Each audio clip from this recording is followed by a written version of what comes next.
10월 15일 목요일입니다. 아침 기도 시간에 하나님께서 저희들에게 주시는 말씀은 요한복음 12장 1절에서 11절까지의 말씀입니다.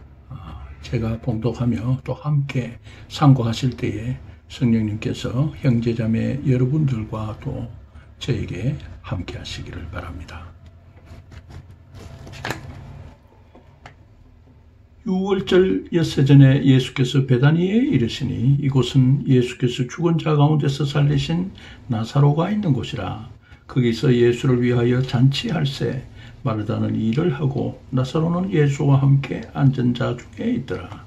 마리아는 지극히 비싼 향유 곧 순전한 나드 한 근을 가져다가 예수의 발에 붓고 자기 머리털로 그의 발을 닦으니 향유 냄새가 집에 가득하더라. 제자 중 하나로서 예수를 잡아줄 가룟 유다가 말하되 이 향유를 어찌하여 300데나리온에 팔아 가난한 자들에게 주지 아니하였느냐 하니, 이렇게 말함은 가난한 자들을 생각함이 아니요 그는 도둑이라 돈 괴를 맞고 거기 넣는 것을 훔쳐감이르라. 예수께서 이르시되 그를 가만두어 나의 장래할 날을 위하여 그것을 간직하게 하라. 가난한 자들은 항상 너희와 함께 있거니와 나는 항상 있지 아니하리라 하시니라. 유대인의 큰 무리가 예수께서 여기 계신 줄을 알고 오니 이는 예수만 보기 위함이 아니요 죽은 자 가운데서 살리신 나사로도 보려 함이리라. 대제사장들이 나사로까지 죽이려고 모이하니 나사로 때문에 많은 유대인들이 가서 예수를 믿음이르라. 아멘. 예수께서 죽어서 무덤에 있은 지 이미 나흘이 된 나사로를 다시 살리신 그 표적은 베다니 마을과 또 마르다, 마리아, 나사로의 집에 문상 온 많은 사람들에게 엄청난 충격을 주었습니다. 저들은 그 표적을 보고 예수님께서 하나님이 보내신 이스라엘의 거룩한 자라고 믿기 시작했습니다. 이 가까이 있는 예루살렘에도 이 표적의 소문이 퍼져나갔고 많은 사람들이 다시 베다니로 예수와 또 나사로를 보려고 찾아왔습니다. 이미 유대인들은 벌써 예수를 죽이기로 모의하였더랬습니다. 나사로를 다시 살리신 이 표적 이후에 예수님은 베다니에서 조금 떨어진 한적한 곳 에브라임의 제자들과 함께 계시다가 이제 약 2-3주 이후에 다시 베다니의 세 자매의 집으로 오셨던 것입니다.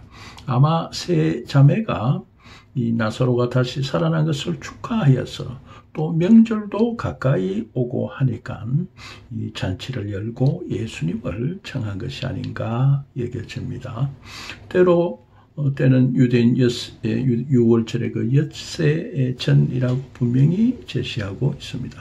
공간복음에서 모두 예수님이 이 기름 부음을 받으신 이야기를 들려주고 있습니다. 그러나 각자 조금씩 다르게 전해주는데 오늘 이 요한복음의 저자도 공간복음과는 좀 다르게 기록하므로 아마 요한복음의 저자 혹은 저자들은 전통적인 그 구전 오럴 트래디션을 참조한 것으로 여겨집니다. 마르다는 잔치일로 분주하지만 마리아는 예수님을 경배하고 있습니다. 그는 지극히 비싼 향유 약 300데나리온 정도 된다고 했으니까 이것은 1년 이상 일을 해서 얻는 그 품삯에 해당되는 것입니다. 또 100% 나드 한 건, 한 12온스 조금 못 되니까 뭐 약 한 500g 정도 되는 이 값비싼 향유를 가져와서 예수님의 머리가 아닌 발에 붓고 또 자기 머리털로 그 발을 닦으니 향유 냄새가 온 집에 가득하였다고 합니다. 마리아뿐 아니라 그 잔치에 참석한 모든 사람들이 예수께서 엿새 후에 6월절에 어린 양 잡는 그 시간에 십자가에서 돌아가실 것을 알지 못했다고 보는 것입니다. 기름 부음은 곧 그리스도 왕을 세우는 예식에 해당합니다. 마리아는 잘 알지 못하는 가운데 그러나 예수님을 그리스도로 기름 부어 세우신 것입니다. 그러나 그가 행하는 이 기름 부음은 너무나 특별하고 다른 것이었습니다. 대제사장에 의해서 머리에 기름 붓는 것이 아니라 마리아가 예수님의 발에 부은 것이었습니다. 고관 백작들이 참석하는 것이 아닌 가족, 친지, 또 동네 사람, 혹 소문받고 예루살렘에서 달려온 사람들 앞에서 행한 것입니다. 예수님은 며칠 후 또 멋진 말이 아닌 이 나귀를 타고 뒤뚱거리면서 예루살렘으로 입성하신 것입니다. 또 왕위에 오르시지 않고 십자가에 오르시고 영문 밖 골고다 언덕에서 높이 들려지셨던 것입니다. 유대인의 왕으로 매스컴에 집중 플래시를 받지 않고 십자가 머리맡에 유대인의 왕이란 죄패를 받으시면서 돌아가셨던 것입니다. 예수님의 기름 부으심, 즉 왕 대신 예수는 그의 죽으심을 위한 장례 절차로 그의 몸에 기름 부음을 받은 것이었습니다. 이 세상에 이런 왕이 또 있을까? 예수는 진실로 만왕의 왕이요 나와 여러분의 왕이 되시는 것입니다. 예수의 그 위용에 눌린 쪼무레기들, 유대 지도자들은 나사로도 죽이려고 하고 있습니다. 나사로가 예수 표적에 산 증인이므로 증인을 없이 해서 그를 통해서 예수를 믿는 사람들을 막아보려는 그 졸속한 속셈이었기 때문입니다. 손바닥으로 태양을 막으려는 것이요, 무너진 강은덕을 호미로 막으려는 것입니다. 저들은 날 때부터 소경이었다가 예수님에 의해서 보게 된 그 사람을 유대 사회에서 출교한 바 있습니다. 이제 저들은 막다른 골목에 내어 몰리고 급한 나머지 부활이요 생명이신 예수의 표적에 그 산증인된 나사로를 죽여 그 증거를 없이 하려는 것입니다.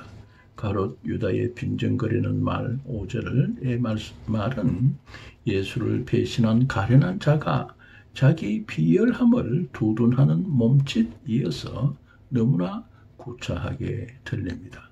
예수님은 마리아의 헌신과 그 경배를 받으시며 곧 찾아올 당신의 장사 때까지 남은 향유를 잘 보관할 것을 말씀하시는 것입니다. 오늘 이 예수님의 말씀을 이해하신 저의 부친은 금혼식 잔치를 베푸시고 인사말에서 많은 하객들에게 오늘 오신 여러분께서 저의 장례를 위해 미리 오신 것으로 여기며 감사드린다 하고 말씀하신 것이 기억이 납니다. 내일은 요한복음 12장 12절에서 19절까지의 말씀으로 함께 상고하시겠습니다. 샬롬.